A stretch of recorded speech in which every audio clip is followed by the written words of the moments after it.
Le président du Gabon, Ali Bongo Ondimba, a officiellement annoncé qu'il brigue un troisième mandat. Le président sortant s'est exprimé dimanche devant une foule de partisans du Parti démocratique gabonais PDG à l'approche du scrutin présidentiel du 26 août. Chers compatriotes, Gabonaises, Gabonais, vous continuez d'écrire cette histoire et ce futur ensemble parce que rien ne compte davantage que la réussite de notre pays.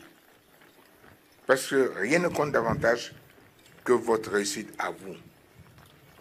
J'annonce officiellement, aujourd'hui, je suis candidat. Alors, comment allez-vous? J'espère que vous allez bien. Vous savez ce qu'il faut faire pour commencer. C'est toujours avec beaucoup de plaisir. On va tous faire ça pour pousser notre vidéo de l'avant. Merci infiniment, ça nous fait plaisir.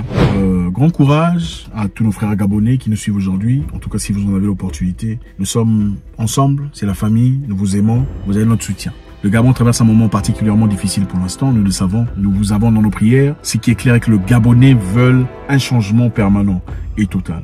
Le Gabon a coupé Internet et imposé un couvre-feu alors que M. Bongo cherche un nouveau mandat. C'est bien triste de le dire, mais c'est ça la réalité. Le président Bongo, qui a succédé à son père, brigue un troisième mandat. C'est ça la réalité des Africains, beaucoup de pays africains. C'est triste. Vous savez, quand on entend déjà parler de coupure d'Internet, on sait qu'il y a un truc qui cloche. Pourquoi on coupe Internet? Quand on est dans la transparence, dans la vérité, dans la réalité, il n'y a certainement pas besoin de couper Internet, n'est-ce pas? Quand on sait qu'on a gagné les élections clairement, ouvertement, pourquoi on coupe Internet? Parce qu'évidemment, on a les preuves. S'il y a les preuves, on peut vous en montrer. Il suffit de faire des réclamations, on vous en montrera de preuves qu'on a gagné les élections. S'il est essentiel de couper Internet, d'emprisonner les gens, de les gens, c'est qu'il y a un truc qui cloche.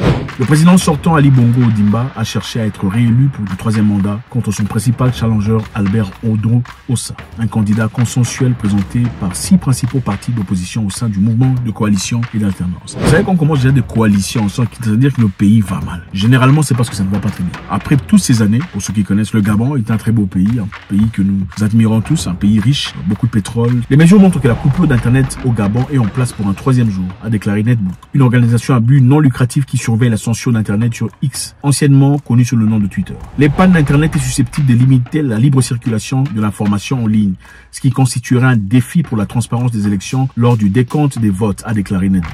Pourquoi on a coupé Internet si on est dans la vérité? C'est ça la question. On sait comment ça fonctionne. Quand on coupe Internet, c'est pour muer les gens. On coupe Internet pour aveugler la population. On coupe Internet pour empêcher à ce que les messages passent de manière transparente. Maximilienne Ngombe, directrice exécutive du réseau centrafricain des défenseurs de droits de l'homme, s'est dit préoccupée lundi par le blocage d'Internet, le couvre-feu et les restrictions imposées aux médias, affirmant qu'ils jettent le doute sur la transparence des élections. Les médias ne sont pas autorisés. Élections sans médias. Élections sans télévision, imaginez-vous. Élections mais sans télévision. Élections sans observateurs internes. Élections sans observateurs externes. Bon, les observateurs externes, on peut dire, bon, on s'en fout. Observateur interne, il n'y a pas. Comment on peut avoir élection sans observateur interne? Comment on peut avoir jugement entre deux personnes s'il n'y a pas de juge? Il y a seulement 2 personnes, il n'y a pas d'avocat. Ça n'a aucun sens. Et je pense qu'il est temps que les Africains comprennent que l'Afrique n'est pas un royaume. Ok, personne n'est insurmontable, personne n'est inchangeable. Ok, je pense que aimer l'Afrique, c'est aussi savoir lâcher prise. Qui que ce soit, vous avez fait beaucoup pour le pays. Peu importe ce que c'est. Peu importe le président, il est temps de laisser passer les choses et accorder l'opportunité, une chance à notre personne. Le pays n'est pas un royaume. Un pays démocratique n'est pas un royaume. Il faut respecter ça. Ok, Monsieur Bongo est au pouvoir depuis 2009. Monsieur Bongo, 64 ans, a succédé à son père, Omar Bongo Ondimba, en 2009. Après que ce dernier ait dirigé le petit pays riche en pétrole pendant 41 ans. Le papa Omar Bongo a dirigé le pays pendant 41 ans, les amis. Quel record! 41 ans. Monsieur Bongo a été réélu en 2016 pour un second mandat de 7 ans, à l'issue d'un scrutin que les observateurs ont qualifié de marqué par la violence. Les élections marquées par la violence ne sont pas bien. Ce n'est pas bien. C'est difficile d'être crédible quand on est marqué par la violence. Je pense que quand le peuple aime quelqu'un, c'est évident, c'est clair. On a vu ce qui se passe actuellement au Niger, la précipitation de la population. C'est clair, la population veut un changement. On le voit. Quand la population pleure et qu'il faut chicoter, flageller les gens, jeter les gens en prison, c'est-à-dire qu'il y a un truc qui cloche. C'est-à-dire qu'il n'y a pas nécessairement de transparence. La transparence, c'est clair. La population vient vers vous. On n'a pas besoin de bodyguard ou de garde du corps quand on est transparent, quand on est aimé par le peuple. Je pense qu'il est temps que les Gabonais vivent, en tout cas, la plénitude de ce qui leur a été conféré par le Créateur. Un pays aussi riche ne devrait pas avoir des gens en train de souffrir pendant qu'ils hébergent des dizaines de bases militaires françaises. Il est temps pour la libération. Vous savez, beaucoup de dirigeants, ils font tout ce qu'ils peuvent pour faire plaisir aux colonisateurs. Du moment que le colonisateur est content, ça ne leur porte aucun problème. C'est-à-dire, on peut être dictateur que quand on fait les choses que le colonisateur n'aime pas. même si on maltraite le peuple, même si le peuple vit dans les difficultés, dans la misère, dans le mal. Ça n'a aucun problème du moment que le colonisateur vient, installe ses business, du moment que le colonisateur est là, profite du pétrole, du moment que le colonisateur se sert de votre monnaie, qui est sa monnaie à lui, du moment que vous êtes assujetti pendant des siècles. Ça, ce n'est pas un problème. Jamais on l'appellera M. Bongo ou qui que ce soit dictateur. Jamais vous n'entendrez en France dire que M. Bongo est dictateur, M. Bongo est mauvais, M. Bongo a mal fait. Jamais on le fera. Parce que le Gabon, en tout cas le gouvernement gabonais, marche en accord avec le gouvernement français. Mais l'Afrique a besoin de quoi aujourd'hui? De progrès. L'Afrique a besoin d'avancement. L'Afrique a besoin d'un changement total et radical. Courage au peuple gabonais qui se battent aujourd'hui pour leur avenir. Le pays n'appartient à personne. Le pays appartient à tout le monde. Le pays n'appartient pas à un individu. Le pays appartient à tout le monde, à tous ses enfants. 14 ans de règne, des Gabonais expriment leur soif de changement. En 2009, quand le président Ali Bongo arrive au pouvoir, il nous donne un espoir. On va changer le pays et tout.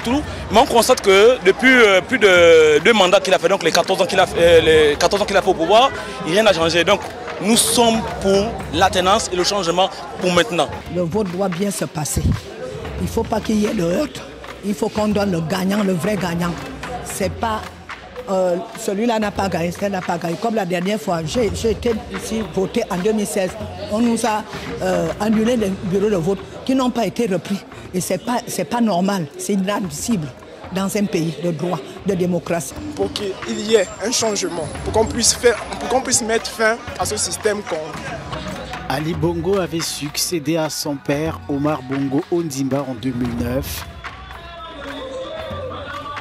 Lancé en janvier, Alternance 2023 veut mettre fin au long règne des Bongo au Gabon. Courage à toutes ces personnes qui sont là. Votre combat est ultime, ce n'est pas un combat en vain. Mais peu à peu, avec le courage et la bravoure que vous montrez, le monde verra à quel point vous avez aimé votre pays. Ne vous attendez pas à ce que l'aide vienne de qui que ce soit. La libération du Gabon et de l'Afrique en général ne viendra que des enfants de l'Afrique. Ces vrais enfants qui ne sont pas là pour l'argent, pour leurs intérêts personnels. Les vrais enfants de l'Afrique qui ne sont pas là pour leurs bénéfices personnels et l'enrichissement illicite de leur famille. Ceux-là qui veulent voir tout le monde se réunir et avancer, s'enrichir. Ceux-là qui veulent voir tous les Gabonais progresser et avancer. Ceux-là qui veulent voir des hôpitaux décents, des écoles bien. Ceux-là qui veulent voir une éducation équilibrée pour les enfants gabonais. Ceux-là qui veulent voir un progrès, un avancement général pour la population. Et pas ceux qui sont là seulement pour leurs intérêts égoïstes et leurs bénéfices personnels et l'enrichissement illicite de leur famille. Généralement, quand Internet est coupé, on sait qu'il y a un truc qui cloche. C'est ça la réalité. Et je pense qu'il est essentiel qu'on rétablisse la vérité. Et qu'on libère tous ceux qui sont emprisonnés.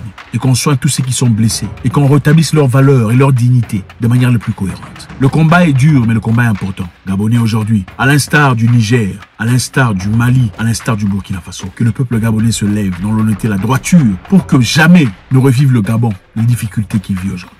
Faites-moi savoir ce que vous en pensez. Est-ce qu'il est temps qu'il y ait un changement? Est-ce que le peuple gabonais a raison de se lever et de se battre pour son avenir? God bless.